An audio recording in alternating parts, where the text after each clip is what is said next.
Welcome back to the Deep Dive. Today we're going to be looking at Rocket Lab, a company that started out small but has really made a name for itself in the space industry. What's interesting about Rocket Lab is that they're a perfect example of how space exploration is changing. It's not just about huge government agencies anymore. Right. Smaller companies like Rocket Lab are starting to play a much bigger role, and they're really pushing the boundaries of what's possible. Exactly. They're driving innovation and bringing down costs. It's really an exciting time.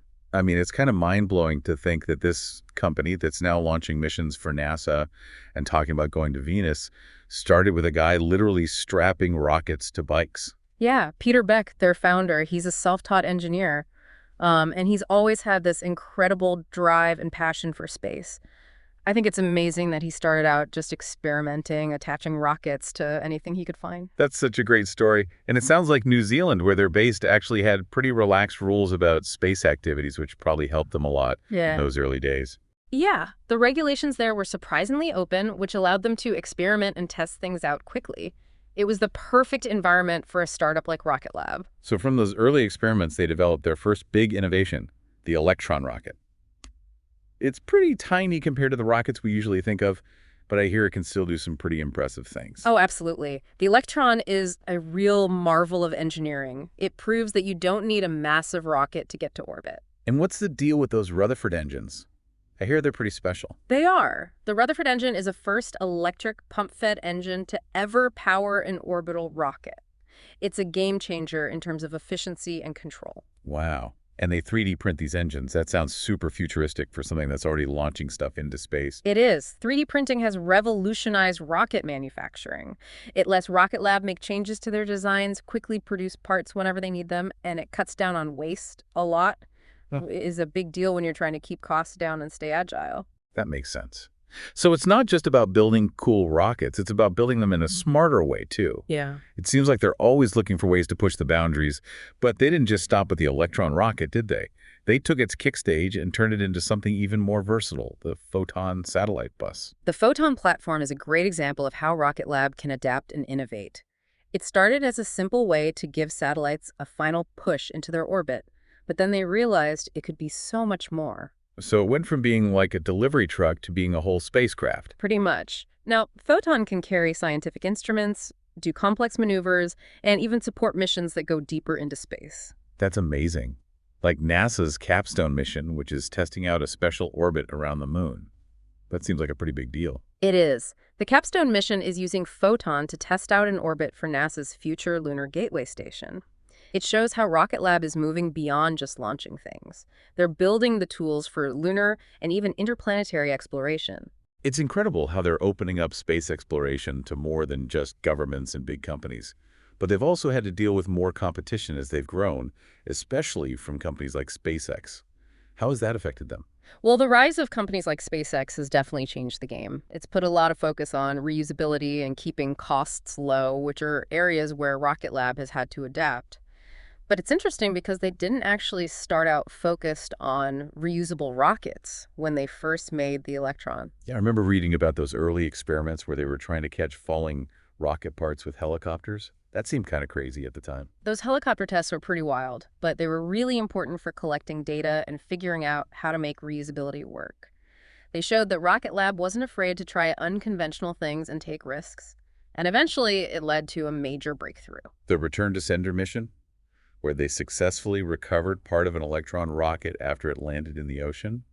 That was a huge moment, not just for them, but for the whole small satellite launch industry. It was. Return to sender proved that even small rockets could be designed to be reusable. It challenged the idea that only huge rockets could do that. And it also sent a message to their competitors that Rocket Lab was a serious contender and they were in it for the long haul. They definitely don't shy away from a challenge. Now, speaking of challenges, let's talk about their next big move, the Neutron rocket. What's making them decide to go into the medium lift market? That's a space dominated by some pretty big players. Neutron is a big change for Rocket Lab. You know, it's like they're saying, hey, we're not just launching tiny satellites anymore. They want to play in the big leagues now with the bigger rockets and the more complicated missions. It's a pretty bold move going up against companies like SpaceX and their Falcon 9. What makes Neutron stand out? What advantages does it have? Well, one of the biggest things is that Neutron is designed to be reusable from the very beginning. unlike Electron, which they had to kind of retrofit for reusability later on. Oh, I see. So they're learning from their past experiences and applying those lessons to Neutron. Exactly. And reusability is super important these days, especially when you're talking about cost effectiveness. That's one of the biggest factors in the launch market right now. So it's not just about building a bigger rocket, it's about building a smarter one, too. What kind of stuff will Neutron be able to launch? What kind of missions are we talking about? Well, it's designed to carry up to 8 metric tons to low Earth orbit. So think bigger satellite constellations, heavier scientific equipment, and get this, maybe even human spaceflight missions down the road. Whoa, hold on. Did you just say human spaceflight on a Rocket Lab rocket? That's kind of hard to imagine considering where they started. I know, right? It's pretty amazing to think about. And they're not stopping there. Yeah. They're already making waves with another really ambitious project, the Venus Life Finder mission. And this one is privately funded, which is pretty unusual. Yeah, you don't hear about a lot of private missions to other planets. What's so special about Venus? Why are scientists so interested in it?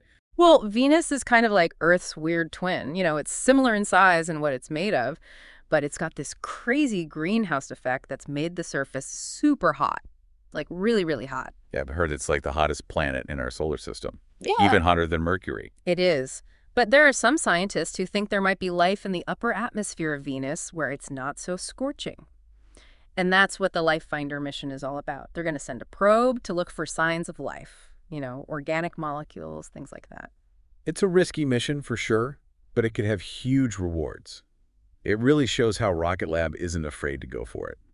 And it seems like that kind of thinking is attracting a lot of attention, not just from scientists, but from investors too. Remember when they went public a few years back? Yeah, that was a big moment for them. Going public gave them the money they needed to really grow, expand their manufacturing, build new rockets like Neutron, and fund those big missions like the one to Venus.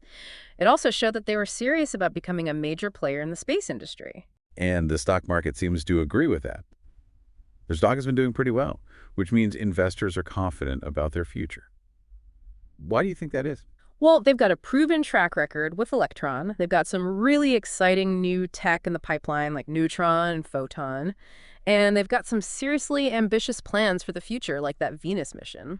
Plus, they're really good at attracting and keeping top talent.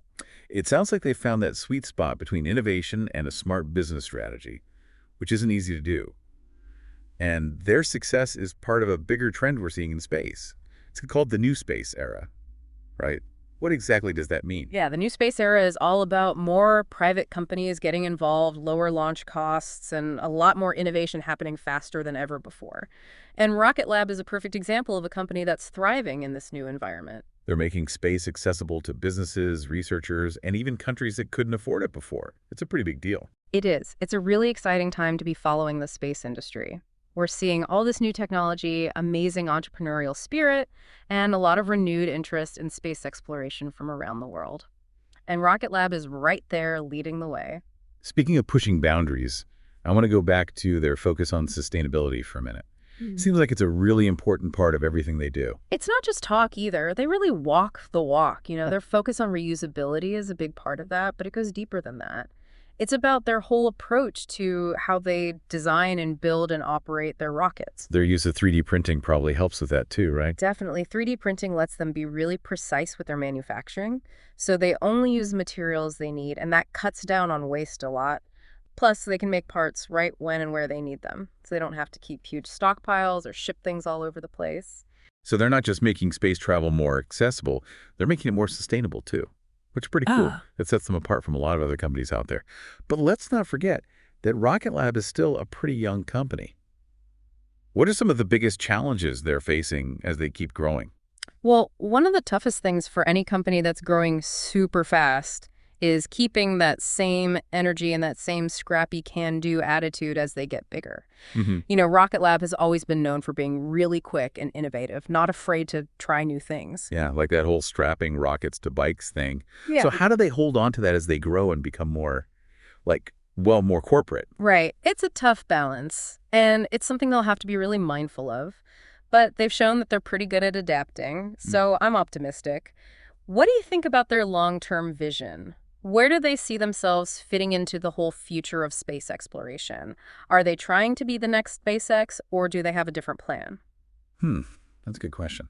It seems like they're kind of charting their own course. Yeah, I mean, they've definitely shown that they want to play in the big leagues with Neutron, but they've also carved out this really interesting niche with Electron and Photon. They're enabling missions that just wouldn't be possible with those giant, expensive rockets. Now, maybe their strength is in doing both, catering to those big commercial launches, but also supporting those smaller, more specialized missions. Exactly. They can bridge the gap between those mega constellations and the one-off scientific missions. That gives them a lot of flexibility. And it keeps things interesting. We never know what they're going to do next. Yeah, that's for sure. Well, we've covered a lot of ground today, from Peter Beck's crazy early experiments to their plans for the future. It's been a wild ride. But I want to bring it back to our listeners for a minute. What do you find most interesting about Rocket Lab? What stands out to you? For me, it's their sheer audacity. They just keep defying expectations. They're proof that a small team with a big dream can make a real difference in the world. It's pretty inspiring. It's a great reminder that we're only limited by our imagination. Ex- I think that's a perfect way to wrap things up.